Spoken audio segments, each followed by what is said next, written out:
When I got married in Thailand, I had no idea that I was also marrying my Thai wife's family. I didn't come to that understanding until I'd been married for a while. I'd lost so much money and had some unfortunate incidents that I hope will act as a wake-up call for guys thinking that Thailand is some kind of cheat code. It's not. You may think it is, and on the surface it may seem to be, but I can promise you that it's not. I didn't know there were channels like yours. I was watching a video the other day and I saw one of your videos in my recommended. I clicked on it to see what it was about, expecting nothing much. I've now been binge listening to stories when I'm at work. I shouldn't be working now. I was retired, but now I'm stocking shelves waiting for my state pension to kick in. I feel like some of the other guys who sent in stories are my brothers in arms. We tried to do something that many people only dream about, that many people are too scared to do. We tried, but ultimately failed. And I believe our failures were down to the unrealistic expectations of our Thai wives, amongst other things. Not only that, the situation where they will always put their family first. I'm your husband. I'm meant to be your family. Put me first. No chance in that. So I want to tell you about what happened to me. I'm 65 at the moment. I retired 10 years ago to Thailand. I didn't have much, but I thought I had enough to see me out. My intention was to see out my golden years in paradise, and Thailand had always been my paradise. It was a place I went to escape the drudgery of my boring life. I went for the first time 10 years before I retired. That would mean I was 45. I wasn't old enough to retire then, or, more accurately put, I didn't have enough money to retire then. The first time I went, I wanted to see what all the fuss was about. I visited, and I loved it there, but I didn't realize that there was such a big expat community. The expat community seemed to be there to take advantage of just how much more affordable Thailand was. It seemed to be made up of guys who didn't fit in back at home and who maybe felt that at home they couldn't have what they were fully due. They weren't able to get a beautiful girl back home. Perhaps they were working in a boring job. But in Thailand, they could reinvent themselves. And the appeal of being able to do that attracted me. I had such a Western-centric worldview. And when I was in Thailand for that first time, I looked around and saw so many Western things. Everywhere you look, you could see the West was in plain sight.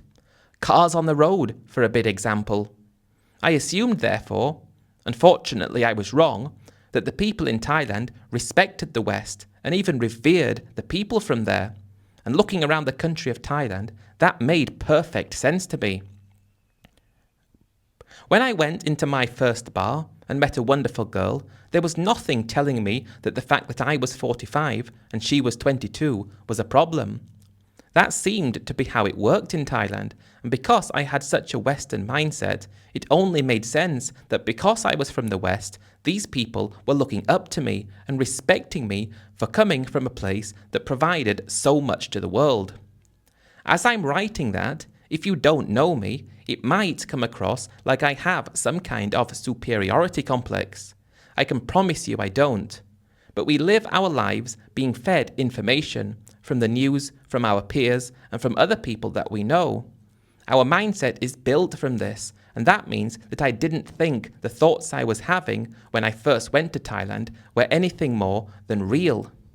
And I must stress again, it's not that I wanted that to be the case.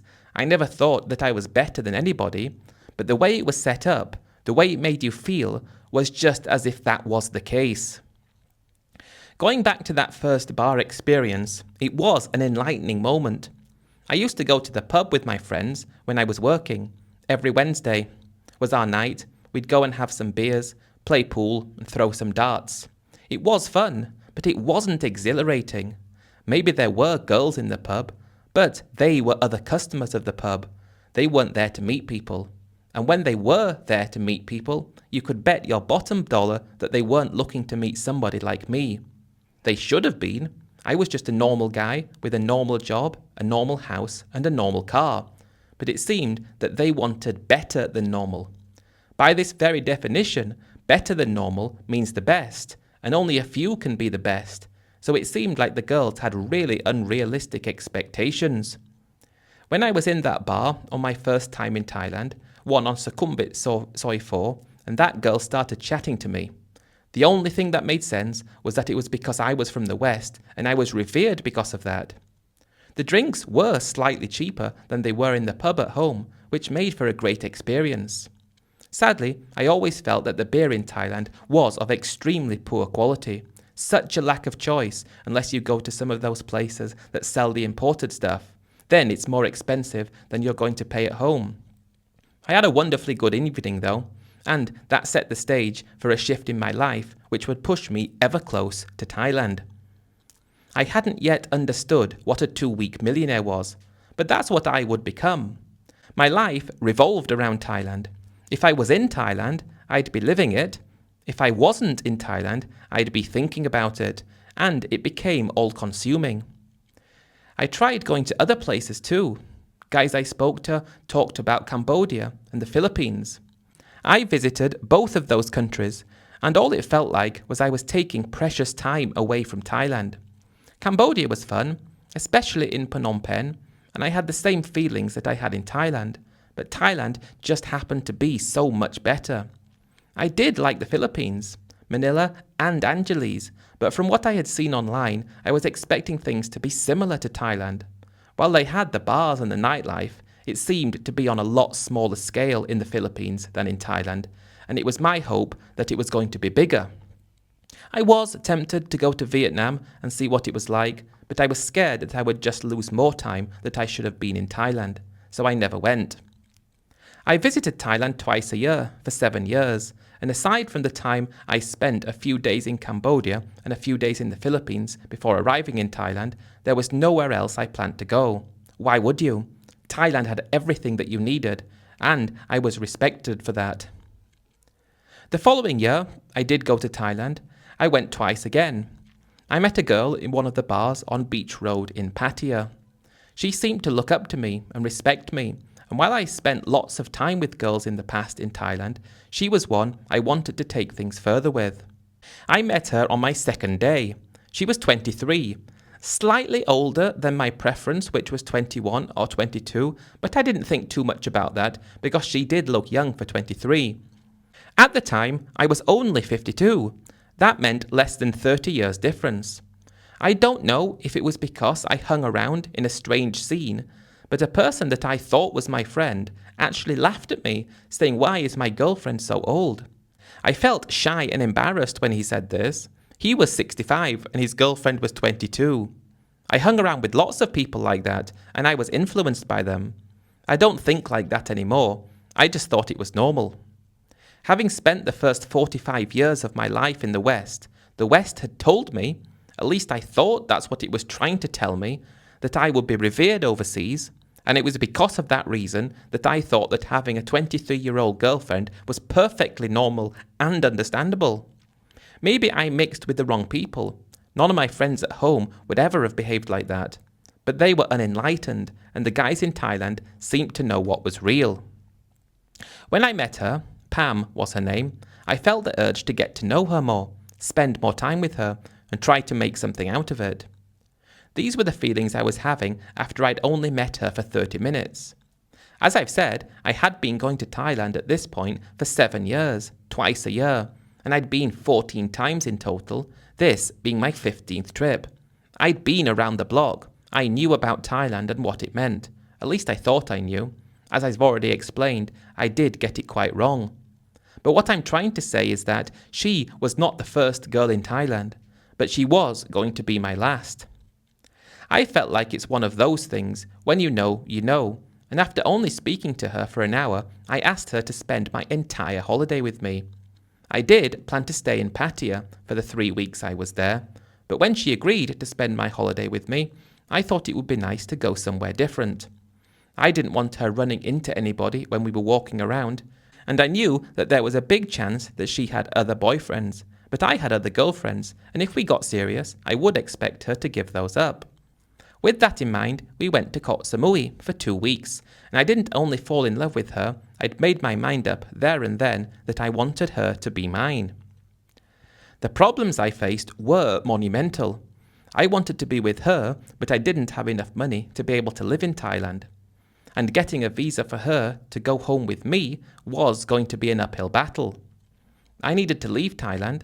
My flight was booked for the following day, and I'm in hysterics. I didn't want to go, or I wanted to go, and I wanted to take her with me. I should have been able to take her with me, but I couldn't. I told her my feelings towards her, told her I would come back as soon as I could, and I asked her if she could go and live in her village with her family while she waited for me to come back. She agreed, and I was able to help her financially. From Samui, we went to Bangkok, and I put her on a bus to her village, and straight after, I went to the airport and flew home. Getting on that plane, taking off, it's an awful feeling. I was pining for Pam, and I couldn't think about having to go home and be without her for such a long time. When I returned home, I called her immediately, and she was in the village, saying how much she missed me, and I was telling her how sad I was that we were so far away from each other. It wasn't meant to be like that. She should have been next to me, but the visa rules for her to go back meant it would be a long, drawn-out process, and even then, she may not be approved. The first Wednesday evening back, I met up with my friends in the pub. I told them all about Pam and how I'd fallen in love with her, and when I told them that she was 23 and that she was waiting for me in her village, they all burst out laughing at me. They looked at me like I was not doing the right thing, but I thought they weren't doing the right thing. One of my friends, of a similar age to me, had a wife who was only 2 years younger than him, nagging, ugly, and always smelled of BO. How was he laughing at me? I'd been to a part of the world where they respected people like me more than they do here. Was it brainwashing that made me feel like this? Or was it just that I hung out with guys in Thailand who seemed to share the same dreams? I don't know what it was, but when they did start laughing at me, and they wouldn't calm down when I asked them to politely stop, I stormed out. I wasn't prepared to accept that my friends thought it was amusing that my girlfriend was a lot more beautiful than theirs. I contacted Pam every day. I sent her £1,000 at the first month and another 1,000 the month after. I hoped that would be enough to keep her in the village, and when we were talking, I told her that I wanted her to come to live with me in England. I'd come to the conclusion that getting the visa for her, no matter how difficult it would be, was the only thing that made sense. She said she would love to go to England with me, and because she said that, it was my plan to get married to her and apply for a spouse visa. We had all the proof that we were contacting every day.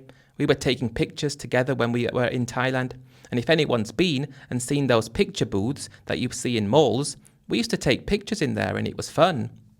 I was lucky that my salary was more than the requirements, and I owned my own house.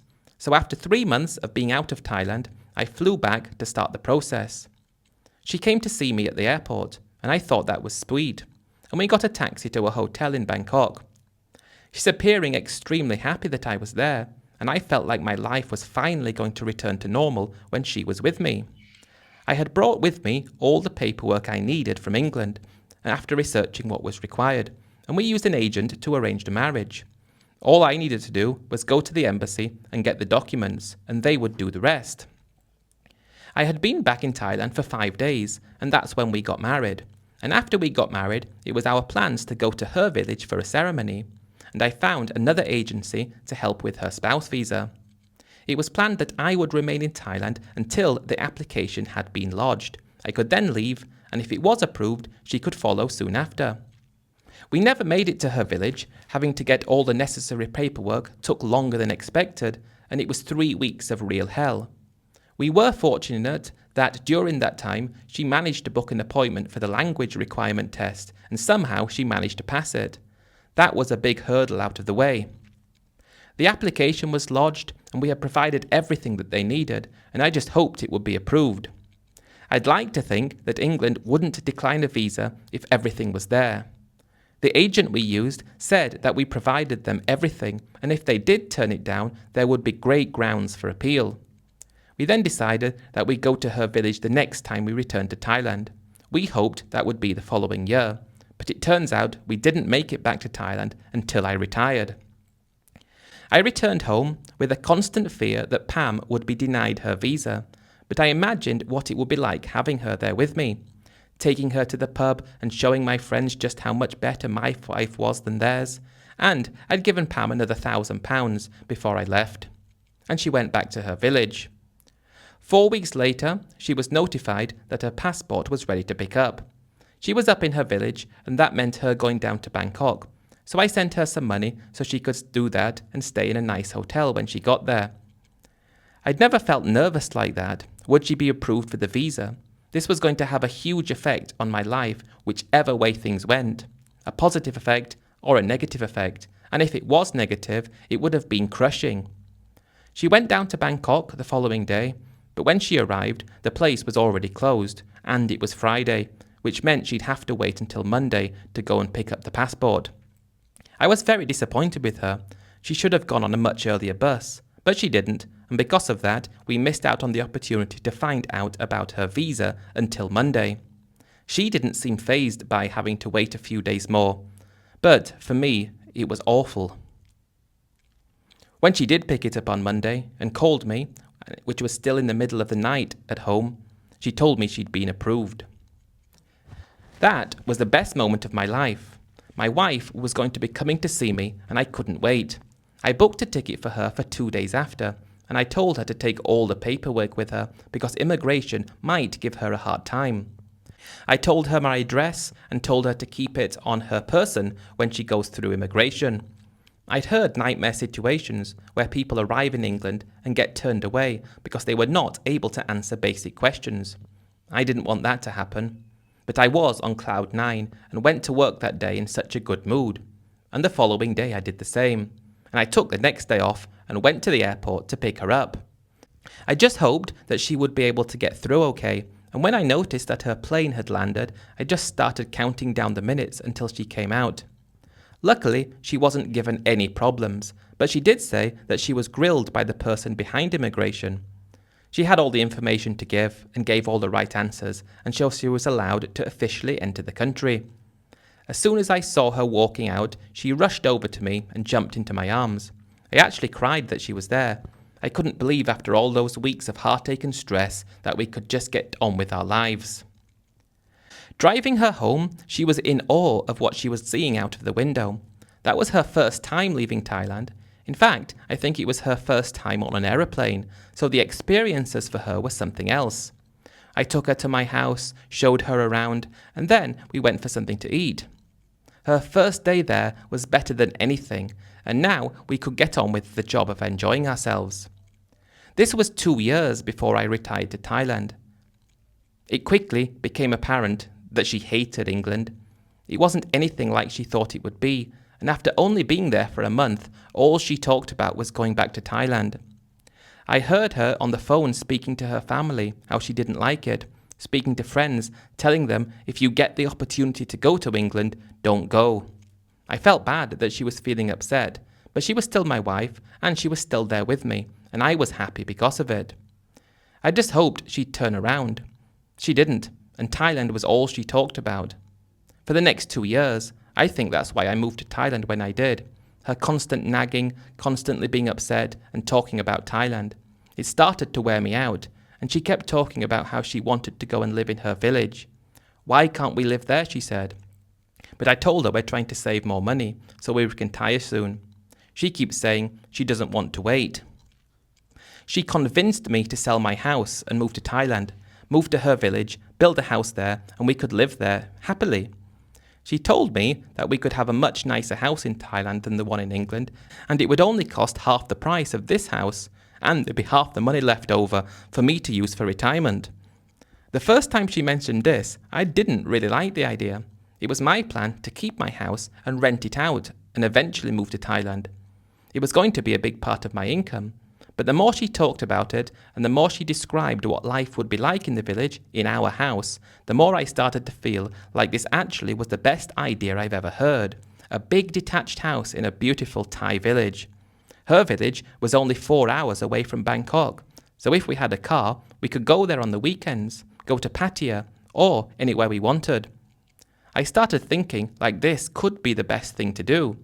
During all the time she was living in England with me, I was giving her money to send back to her family. I always felt proud to be able to take care of her family for her, and I felt like she respected me more because of it. It was settled then. After we'd been in England for just over 2 years, I caved in and sold my house, sold everything I had, and we moved permanently to Thailand. I was 55 and she was already 25. She was getting older, but my love for her remained as strong as ever. I would have done anything for her, but at that time I thought she would have done anything for me as well. I guess her not waiting in England until we had enough money to retire my way didn't count. My house sold almost immediately. I sold my car, and I had a collection of coins that I sold that I'd saved over the years. Everything I could lay my hands on, and I had £220,000. I felt rich. I'd never had that amount of money before in one place, and I pictured all the things we could do and what life was going to be like. Flying to Thailand, thinking you're going to be there forever, feels good. Pam was delighted to be going back, and although I did have a slight bit of apprehension that this was a bit too soon, I was also very happy to think I'd be living where I wanted to live ever since I visited Thailand 7 years ago. When we got to Bangkok, we stayed there for a week. I wanted to acclimatise, hadn't been for a long time, and it was time to let our hair down a bit.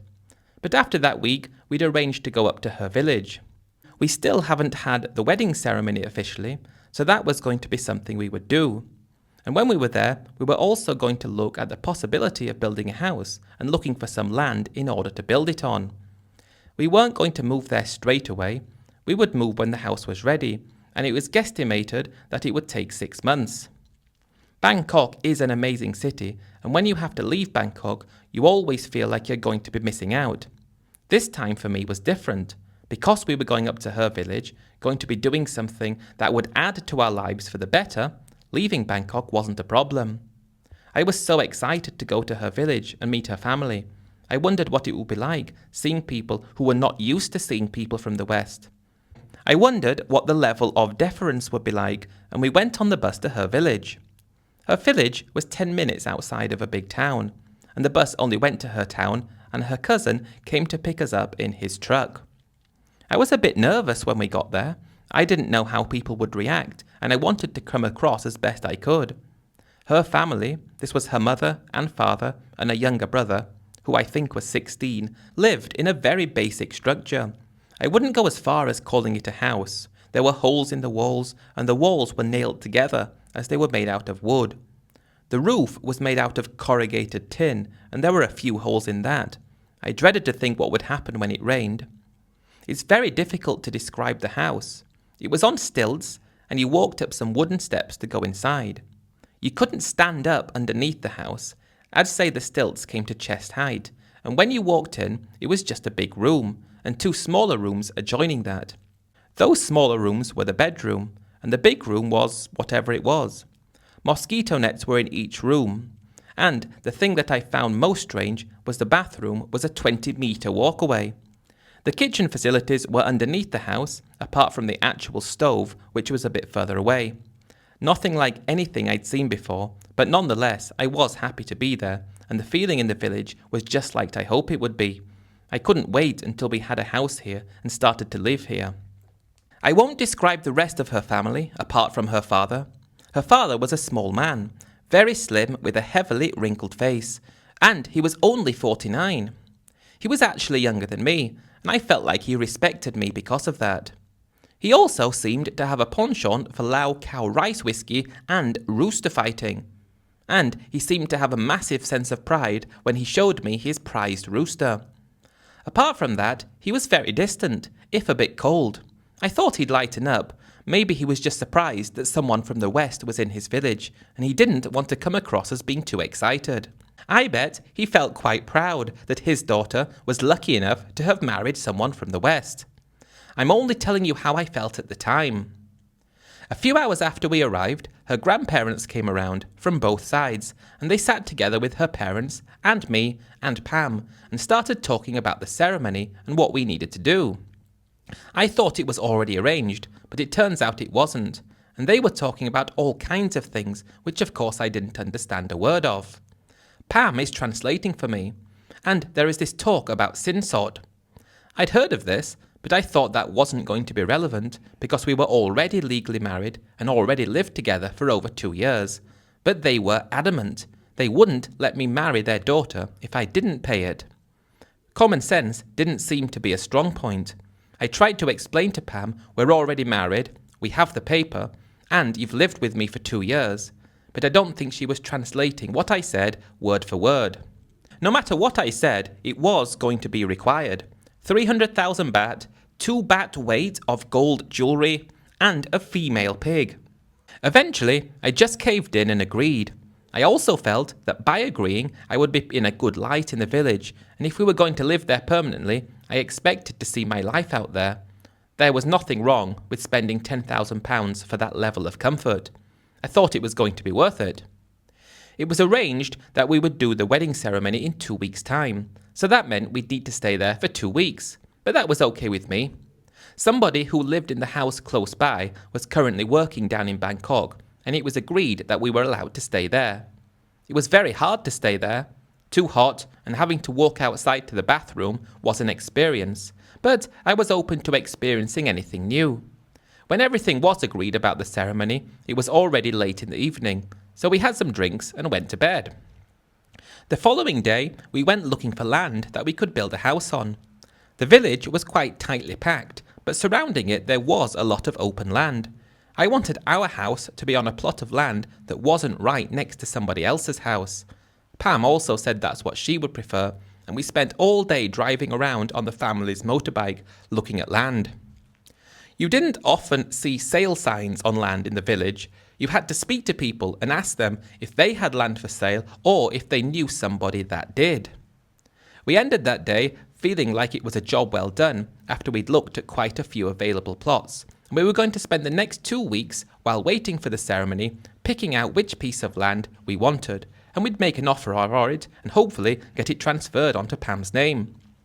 I knew foreigners couldn't own land in Thailand, but I didn't mind that. I loved and trusted my wife. The next few days, we didn't do much of anything, apart from continuing to look at land, and after we'd been there for a week, the family had another big meeting to talk about the wedding ceremony.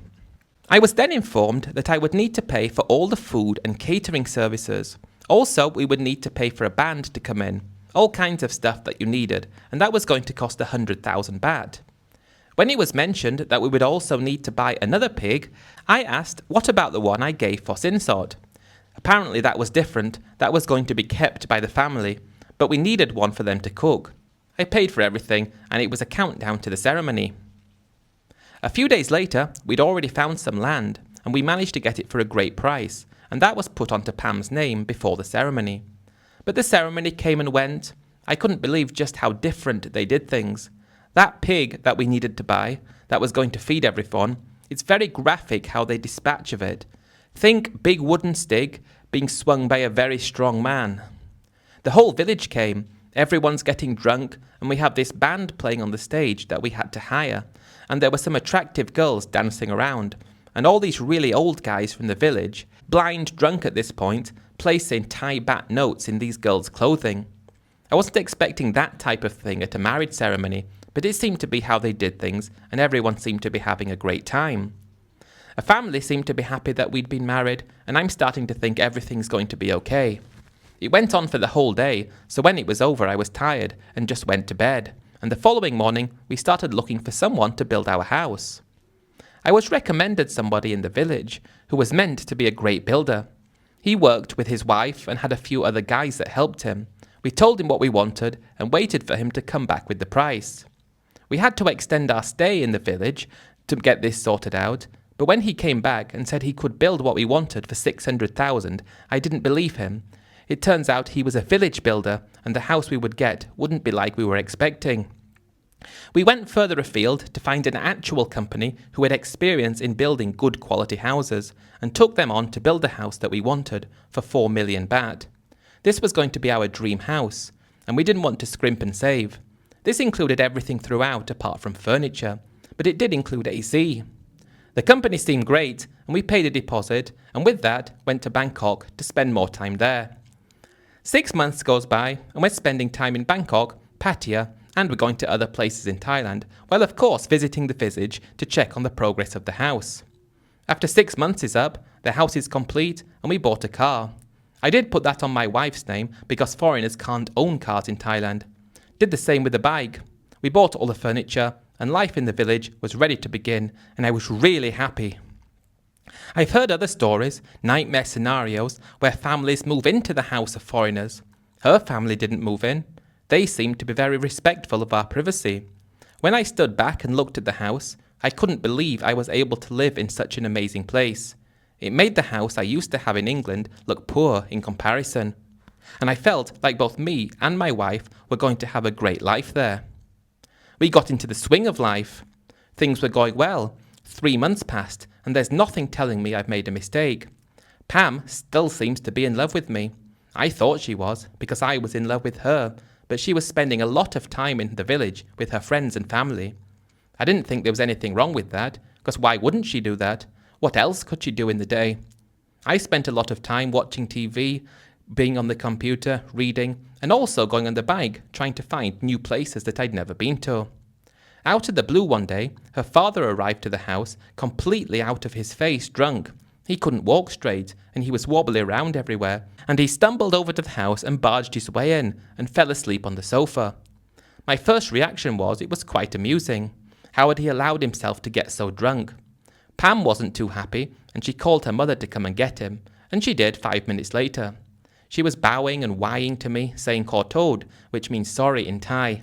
I told her not to worry about it. I thought it was amusing, but she seemed to clearly be embarrassed. If only I knew what would come from this. This happened again a week or so later, only this time, for some unbeknownst reason, he brought his rooster with him. Pam translated what he was saying, even though it seemed to be extremely garbled, that one of his friends was going to come around with his rooster and they were going to pit them against each other. I wasn't happy about that. Why were they going to do that at our house, I said. She said they weren't, but the place was close by and he probably forgot where he was going. I was fascinated. I'd never seen anything like that before, and I want to set the stage perfectly. If you know those bikes in Thailand, a motorbike, like a small scooter, semi-automatic, 4 gears, something attached to the back of it, like a metal trailer. Maybe only 1.5 meters long and 1.5 meters wide, so they're not very big, but it does make the bike more difficult to drive. In the trailer, there was his rooster in a cage, and the fact he was going to drive it so drunk, I have to be honest, I thought it was amusing that you could do that in Thailand and get away with it, because at home they'd throw you to the dogs. So he's there at our house trying to get me and Pam to go and watch. I was all for that, and Pam reluctantly agreed to go as well. We followed him on our bike. I'm surprised he managed to make it. He was swerving all over the road, and it was only 2 minutes away when he pulled into another guy's house. We pulled up after him, and they had those small wooden mesh-style cages with lots of roosters in them all over, and there were people everywhere. It was very popular in Thailand, but I'd never experienced it before. I actually felt quite bad for the roosters. I got off the bike and walked closer to where her father was. He got off his bike and had fallen down on the ground, so I reached into the trailer and picked up the small cage that his rooster was in. I was trying to help him out, but immediately he stood up and took a swing at me. He hit me on the left side of my jaw, and everyone turned round to look, and Pam is stood there in amazement. He then takes another swing, and another, and he's shouting at the top of his voice. I'm not wanting to fight back. I don't want to knock him out or cause any permanent damage to him, but he's continuing to hit me. He probably hit me 7 times, and then I fell to the ground. And at that point, he's being dragged off. I get up feeling dazed and extremely confused about why he did that. Pam is saying sorry to me, and although I'm in quite considerable pain, I could actually see the funny side of it. But when I started laughing, which I couldn't help, he broke free of the guys holding him back, and he came and struck me again, this time even harder. Unfortunately, that was 1 blow too many, and I hit him back with 1 punch, and he fell to the ground. He seemed to be out of it completely, and now Pam was furious at me. You killed my dad, she said. No, I didn't. He'll get up soon, which he did. But Pam wouldn't forgive me that I hit her dad, even though he'd hit me countless times, and I couldn't believe it. And when things calmed down, Pam told me that her dad thought I was trying to steal his rooster. Why would I do that? I was just helping him to get it out of the trailer because he was drunk. We didn't get to watch roosters fighting that evening. We went back home, but Pam had fallen out with me. That was the beginning of the end, unfortunately. After I've had time to analyse what happened, and when I started to come to terms with the fact that the opinions I held about Thailand were so wrong, I started to think that perhaps he was waiting for a moment to attack me. I was older than him, and his daughter was married to me. Perhaps that was the reason, or perhaps he genuinely thought I was trying to steal his rooster, but I highly doubt that. I found out that her father had even been in jail once for attacking someone, and he's been known to attack other people in the village, so perhaps it wasn't even to do with the fact I was a Westerner. An alcohol-fueled rage, and no matter what I think, I will never actually know what his reasoning was for hitting me. Life was never the same. Pam looked at me differently now. I'll never understand that because he hit me first. I wasn't enjoying being in the village. Anytime someone looked at me, all they saw was the guy who had been attacked by his wife's father. I tried to salvage things because this is where I wanted to live. This was where I was meant to live forever. But Pam, no matter how much money I gave her, or no matter what I bought for her, she never came round after that. She was still the same person, but she wasn't the way I wanted her to be, and I thought that's why you got married in Thailand, because you had a vision of what marriage was meant to be like, and your wife was meant to play that part. Because you were providing for her more than she could provide for herself. But after spending tens of thousands of pounds more over the course of the following 2 years, I found myself spending a lot of time alone, away from the village. When I found out Pam was cheating on me, I was devastated, with a Thai guy no less. We started fighting, arguing, not physically fighting, that was more of her dad's department, and after those 2 years I had to leave. I was completely defeated. I'd lost most of my money, and I tend to blame the whole thing on her father. What would have happened if he didn't do that? Would things have been better, or would they eventually have turned out like they have now? My wife, when I left, we didn't get divorced, but I guess she's probably taking me to court in my absence, or maybe she doesn't know how to do that, but she's living in the house I built with that Thai guy, and she's had a child to him. If somebody would have said to me that something like this was possible in Thailand when I first went there, and during those first 7 years I visited all the time, I would have looked at them like they were completely wrong. I had a vision of what Thailand was like, and that vision was backed up by the opinions of so many other guys that seemed to be doing the same thing. You need to understand how things really are in Thailand before committing to anything.